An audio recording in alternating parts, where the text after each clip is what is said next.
নওয়াস ইবনে সামান রাদিয়াল্লাহু তাআলা আনহু বলেন, আমি আল্লাহর নবীকে বললাম, আল্লাহর নবী, মাল বিররু ওয়াল ইসম, পাপ কি জিনিস, নেকি কি জিনিস? খুব ভালো করে মনে রাখবেন, পাপ কি জিনিস, নেকি কি জিনিস? পাপ কি, নেকি কি, এটা জিজ্ঞাসা, মনে থাকবে না এটা? তো উত্তর বলছেন, আল্লাহ নবী বলছেন, আল বিররু হুসনুল খুলুক, নেকি হলো ভালো আচরণ। কই বললেন না তো যে নেকি হলো তাহাজ্জুদ? কই বললেন না তো যে নেকি হলো হজ? কই বললেন না তো নেকি হলো রমজান মাসে রোজা থাকা, সিয়াম থাকা? এগুলো বললেন না, উত্তরে বললেন নেকি হলো ভালো আচরণ। ভালো আচরণই নেকি, ভালো আচরণই ইবাদত, এবং সবচেয়ে দামি ইবাদত এবং সবচেয়ে ভারী নেকির ইবাদত।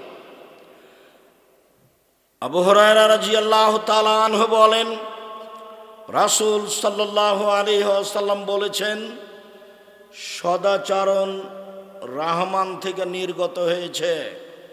আল্লাহ তাআলা বলেন, সদাচরণ শোনো, মান ওয়াসালাকে ওয়াসালতুহু ওমান কাতাকে কাতাতুহু, তোমাকে যে নিবে আমি আল্লাহ তাকে নিব, তোমাকে যে ছেড়ে দিবে আমি আল্লাহ তাকে ছেড়ে দিব। সদাচরণ নেই যার, আল্লাহ নেই তার, তো কিভাবে খেতে পাই? হিন্দু যেভাবে পাই। কথা বোঝা যায়নি? সদাচরণ নেই যার, আল্লাহ নেই তার। সদাচরণ আছে যার, আল্লাহ আছে তার। তো যার সদাচরণ নেই সে কিভাবে খেতে পায়? ইহুদি খ্রিস্টান যেভাবে পায়। আয়েশা রাদিয়াল্লাহু তাআলা আনহা বলেন, সদাচরণ আল্লাহর আরশ ধরে ঝুলন্ত অবস্থায় আছে। আল্লাহর আরশ ধরে ঝুলন্ত অবস্থায় আছে। ঝুলন্ত অবস্থায় আরশ, সদাচরণ বলছে, মান অসালানি অসালাহুল্লাহ ওমান কাতানি কাতাহুল্লাহ, আমি সদাচরণ বলছি, আমাকে যে নিবে আল্লাহ তাকে নিবে, আমাকে যে ছেড়ে দিবে আল্লাহ তাকে ছেড়ে দিবেন। সদাচরণ কি জিনিস? আবু মুসা আশআরী রাদিয়াল্লাহু তাআলা আনহু বলেন, রাসূল সাল্লাল্লাহু আলাইহি সাল্লাম বলেছেন, আল মুমিন লিল মুমিন কাল বুনিয়ান ইয়াশুদ্দু বাযুহু বাযান সুম্মা শাব্বাকা বাইনা আসাবিহি। এদিকে দেখেন, চারণ, একজন মোমেন আর একজন মোমেনের সাথে প্রাচীরের মতো বলে ডান হাতের আঙ্গুল বাম হাতের মধ্যে ঢোকালেন, এ হলো মুমিন। একজন আর একজনের সাথে মিলে থাকে। দেখেন, আপনি আপনার সাথে আপনার বড় ভাইয়ের মিল নেই, অথচ আপনি ছোট, আপনার বড় ভাইয়ের হাত ধরে ক্ষমা আপনাকে নিতে হবে, আজকেই নিতে হবে। আল্লাহ রাসূল বলছেন আজকেই নিতে হবে। এই ছেলে, তোমার মার সাথে তোমার চাচির মিল নেই, ঘটনা তোমার চাচির কারণেই ঘটেছে, তোমার চাচি বড় আর তোমার মা ছোট। আজকেই তোমার মা তোমার চাচির হাত ধরে ক্ষমা নিয়ে একসাথে থাকবে, এইভাবে। এটাই মুহাম্মদ সাল্লাল্লাহু আলাইহি সাল্লাম দেখাচ্ছে। আবার বলছে, আল মুমিন লিল মুমিন কারাজুলিন ওয়াহিদ, সারা পৃথিবীর মুমিন পুরুষ নারী একটাই। সারা পৃথিবীর মুমিন পুরুষ নারী একজন। ইনিস্তাকা আইনু ইস্তাকা কুল্লহু, যদি চোখ ব্যথা করে সব শরীরেই ব্যথা বুঝে, তার নাম সবাই ভাই ভাই। ওয়াইন ইস্তাকা রাস ইস্তাকা কুল্লহু, যদি মাথায় ব্যথা করে তাহলে সব শরীরে ব্যথা বুঝে। তার মানে আমি বিপদে পড়লে আপনিও বিপদ বুঝবেন, তার নাম হলো ভাই ভাই। আমি বিপদে পড়লে আপনি খুশি হন, এইটা কি ভাই ভাই? এইটা কি সদাচরণ? কি করলে এই পথে ফিরে আসা যাবে সেখানে তাড়াতাড়ি যান। মাথাটাকে, জেহেনটাকে একবারে খালি রাখেন, কারো প্রতি ভালোবাসা বেশি রাখেন না, দলের মধ্যে থেকে জীবন হারায়েন না, দাঙ্গাবাজি করে, ক্ষমতা দেখিয়ে, দাপট দেখিয়ে, কাউকে ঘৃণে করে তাহাজ্জুদ পড়ে জান্নাত কেনার হিসাব করিয়েন না, ভুল হিসাব।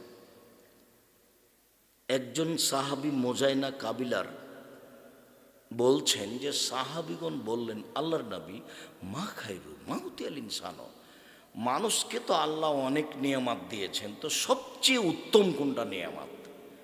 2 হাত কিন্তু নিয়ামত। যার 1 হাত নেই সে বুঝতে পারে 2 হাতের কি দাম, মর্যাদা, তাই না? যার 1 পা নেই সে বুঝতে পারে 2 পায়ের কত মর্যাদা। তো 2 হাত যে নিয়ামত, 2 পা যে নিয়ামত আল্লাহর, এটা কখন বোঝা যাবে? না থাকলে। তো সাহাবী বলছেন, সাহাবীগণ, আল্লাহর নবী, আল্লাহ যে মানুষকে অনেক নিয়ামত দিয়েছেন, তো সবচেয়ে দামি কোনটা? তো আল্লাহ রাসূল উত্তরে বললেন, আল খুলুকুল হাসান, ভালো চাল চলন হলো সবচেয়ে দামি নিয়ামত। এক, আলোচনার শেষে চলে এসেছে।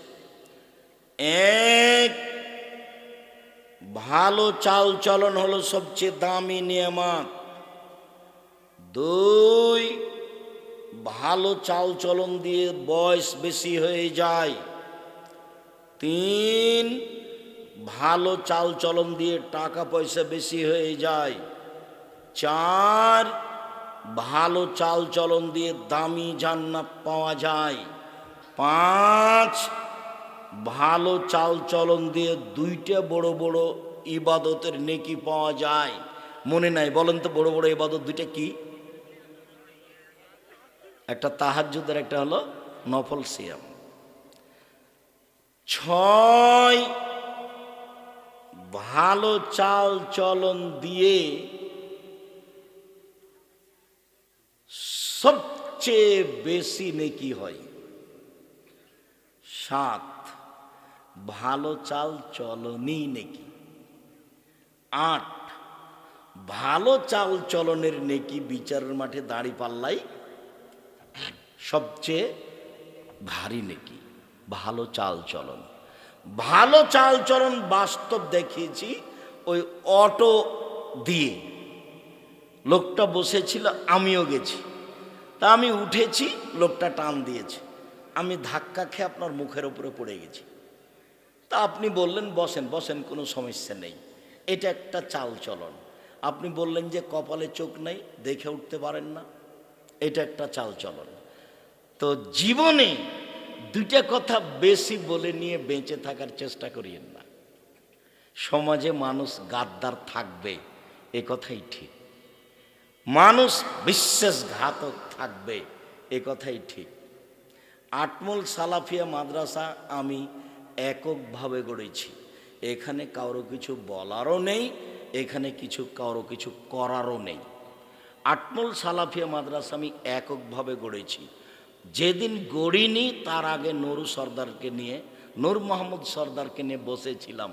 আর ওইখানে কি যেন ভাদুরিয়াতে গিয়ে বসেছি, সাদুরিয়াতে গিয়ে বসেছি, তার বাড়িতে বসেছি। আটমল সালাফি আমি এককভাবে দেখাশোনা করি। কারো এখানে কিছু বলারও নেই, কারো এখানে কিছু করারও নেই। তো আটমল সালাফিয়া মাদ্রাসাটা আটমল গ্রামে আছে মর্মে, ওই গ্রামে যারা আছে তাদের কাছে আমানত আছে। তারা যদি 19-20 করে তাহলে তারা হবে বিশ্বাসঘাতক, তারা হবে গাদ্দার, যেটা আমি চাইনি। 19-20 হয় না জানো, সাবধান।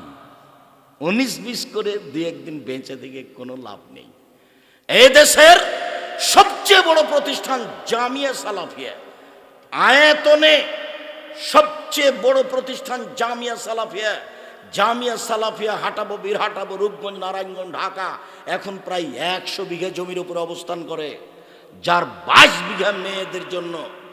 জামিয়া সালাফিয়া ডাঙ্গিপাড়া, পবা, রাজশাহী প্রায় 40 বিঘা জমির উপর অবস্থান করে।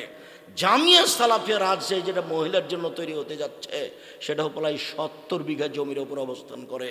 জামিয়া সালাফি যেটা দিনাজপুর, সেটা প্রায় 20 বিঘা জমির উপর অবস্থান করে। এদেশের আয়তনে সবচেয়ে বড় প্রতিষ্ঠান জামিয়া সালাফিয়া। মনে রাখা ভালো হবে, শিক্ষক সংখ্যায় সবচেয়ে বড় প্রতিষ্ঠান জামিয়া সালাফিয়া। জামিয়া সালাফিয়া 300 জন শিক্ষক শিক্ষিকা, বেতন লাগে 32 লক্ষ। জামিয়া সালাফিয়া শিক্ষক গুণে সবচেয়ে বড় প্রতিষ্ঠান। জামিয়া সালাফিয়াতে ইন্ডিয়ান শিক্ষক থাকেন। জামিয়া সালাফিয়াতে মদিনা বিশ্ববিদ্যালয় থেকে প্রফেসররা এসে নিয়মিত সেখানে পাঠদান করে থাকেন। দেশের তো বড় বড় বিদ্বান আছেই। জামিয়া সালাফিয়া খালি আলেমদের জন্য 3 ধরনের রান্না হয়। যারা বিদেশি সৌদি আরব থেকে আসা মানুষের রান্না করে, ওই বাবুর্চি হলো চট্টগ্রামের, ওদের রান্না ভিন্ন। যারা ইন্ডিয়ান তাদের রান্না ভিন্ন। আর যারা আমরা গরিব মানুষ, বাংলাদেশের মানুষ, এদের জন্য রান্না ভিন্ন। এইটা জামিয়া সালাফিয়া। যেখানে বিদেশ থেকে এসে শিক্ষাদান দিয়ে থাকেন তার নাম জামিয়া সালাফিয়া। জামিয়া সালাফিয়ায় ছাত্র সংখ্যায় সবচেয়ে বড় প্রতিষ্ঠান। 5000 ছেলে মেয়ে পড়াশোনা করে জামিয়া সালাফিয়া। 5000। 519 জন ইয়াতিম অসহায় আছে, তার নাম জামিয়া সালাফিয়া। শিরক মুক্ত প্রতিষ্ঠান জামিয়া সালাফিয়া। বিদআত মুক্ত প্রতিষ্ঠান জামিয়া সালাফিয়া। দল মুক্ত প্রতিষ্ঠান জামিয়া সালাফিয়া। হিংসা মুক্ত প্রতিষ্ঠান জামিয়া সালাফিয়া। দেশের সর্ববৃহৎ প্রতিষ্ঠান জামিয়া সালাফিয়া। আমার মনে বড় সাধ, এই দেশের মাটিতে আমি উন্নত মানের প্রতিষ্ঠান গড়ে বাচ্চাদেরকে, ছেলে মেয়েকে উন্নত মানের বাংলা, ইংরেজি, আরবি শিক্ষা দিয়ে জাতির অন্যায়ের বিরুদ্ধে লড়বই। মুখে কলমে মিডিয়ে লড়ে যাচ্ছি, লড়বো ইনশাআল্লাহ। আমি দিনী ভাই বোনকে বলছি, খালি একটু মুখে দোয়া করবেন, আল্লাহ যেন জামিয়া সালাফিকে কবুল করেন, এটুকুই। জামিয়া সালাফিয়া ডাঙ্গিপাড়ায় এবছরের সম্মেলনে প্রায় 17 লক্ষ টাকা খরচ। ভিন্ন ধরনের প্রতিষ্ঠান, আপনাদের নিজস্ব প্রতিষ্ঠান, আয়াতনে গুণে সব কিছুতেই আগে আলহামদুলিল্লাহ। খালি মুখের দোয়াটা ব্যবহার করবেন, আল্লাহ তুমি জামিয়া সালাফিকে কবুল করো। আজকের এই দিনই বৈঠকে আমি আপনাদেরকে অনুরোধ জানাচ্ছি, আমরা সদাচরণের আলোচনা করছিলাম। অবশ্যই সদাচরণকে যথাযথভাবে মূল্যায়ন করবেন। যাওয়ার পূর্বে দেখবেন আবদুল্লাহর কিছু বই লেখা আছে নাকি। আমি আবদুল্লাহর বই পড়ি, তাকে তার বক্তব্য শুনতে ভালোবাসি। ব্যতিক্রম বই ফিলিস্তিনের ইতিহাস আবদুল্লাহর লেখা, সেটা আপনি দেখবেন। ব্যতিক্রম বই মিন্নাতুল বারি বুখারীর ব্যাখ্যা। আর আল ইতেসাম পত্রিকায় আবদুল্লাহ নিজে এখন সম্পাদকীয় লিখে। আল ইতেসাম পত্রিকার সম্পাদকীয় দেখলে আপনি খুশি হবেন। কাজে ইতেসাম পত্রিকা নিয়ে যাবেন। সকল দিনই ভাই বোনকে আমি স্টেজের ডান দিক থেকে বইগুলি সংগ্রহ করার জন্য আন্তরিকভাবে অনুরোধ জানাচ্ছি।